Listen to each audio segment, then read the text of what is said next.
So this block print is out of linoleum block mounted on wood, and I'm doing a portrait of a dog. I was just asked, why am I doing this upside down? Because there's a direction when you carve, and if you want it at the end of the cut, it's pointier. And so I really want to show that pointier side of her fur. Just kind of adding on.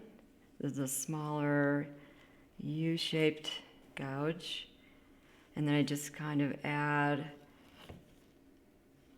multiple cuts if I want to make it a little thicker. Carving out marks on areas that I don't want the ink to go. So this is going to be the brightest, whitest highlight in the piece. And then I'm going to flip it around.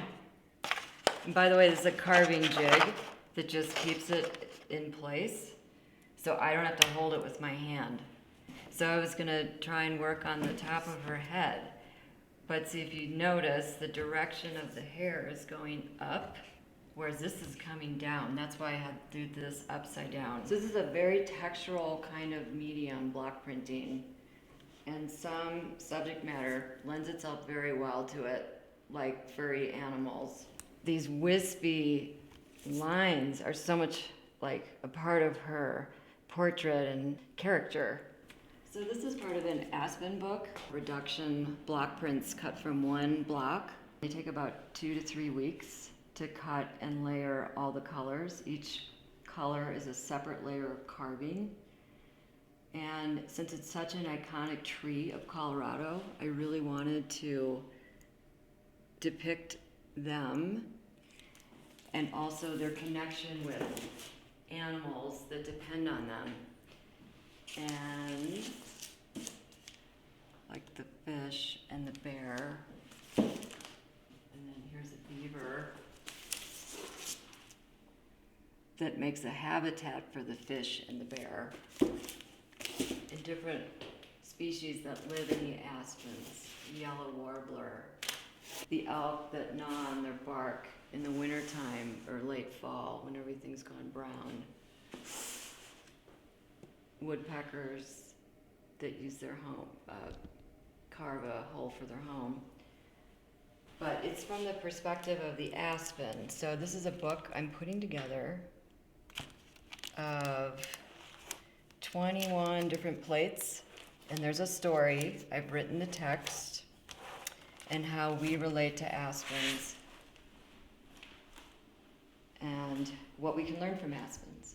So these are all reduction block prints from one block, carved in many layers. They're mountains of Colorado and the bedrock of Utah. So specifically, this is of the Mancos area. These are up by Silverton in the San Juan area. This is high alpine wildflowers above tree line.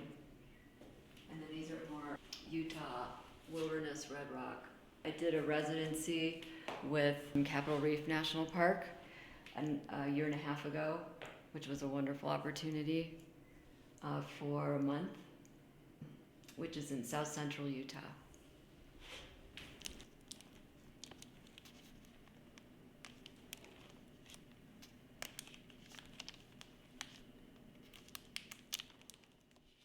So I'm about to print this on a piece of Japanese paper, but it's my artist proof.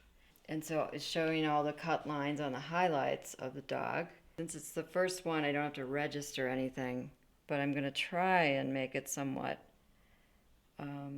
square and even.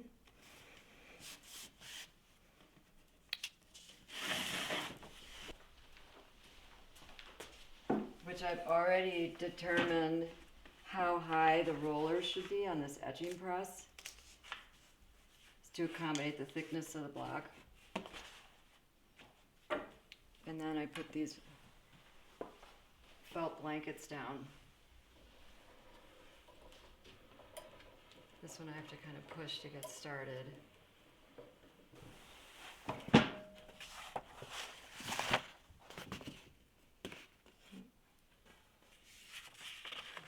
Slide this over.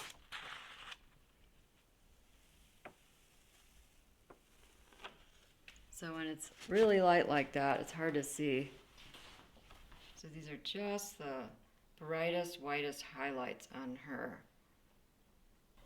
So the one that we were working on is similarly done with how this is, which is completed, showing this burrow, how I cut away the lightest highlights, and then the next layer that I printed was this light gray.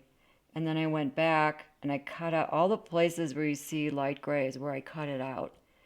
And then the next layer was this brown.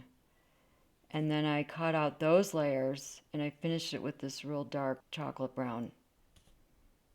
My carved lines are like pencil lines, really. I draw with my carving tools to show movement, to show texture, to show highlights, shadows, the definition of the object that I'm doing. Even though I did show that block with some drawings on there, it's just showing me where the direction of the strokes should be. I'm not literally following that. If anything, it's a distraction. So I carve much more than what's there, than what you saw. I carve a collection of textural dimensional lines, which is transformed by reduction printing into shapes, specks of hues, shadows, and layers.